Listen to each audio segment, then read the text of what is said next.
அபிராமி, என்னுடைய குறைகளெல்லாம் தீர உன்னையே வணங்குகின்றேன். இக்குறையுடைய பிறவியை நான் மறுபடியும் எடுத்தால் என் குறையே அல்ல, உன்னுடைய குறையே ஆகும்.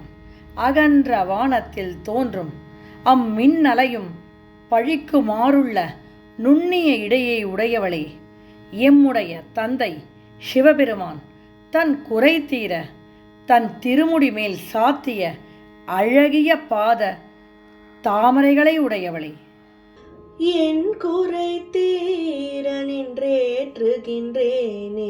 யான் பிறக்கில் நின் குறையே அன்றி யார் குறை காணிரு நீர் விசும்பின் மின் குறை காட்டி மெலிகின்ற நேரிடை மெல்லியலாய் தன் குறை தீர எங்கோன் சடை மேல் வைத்த தாமரையே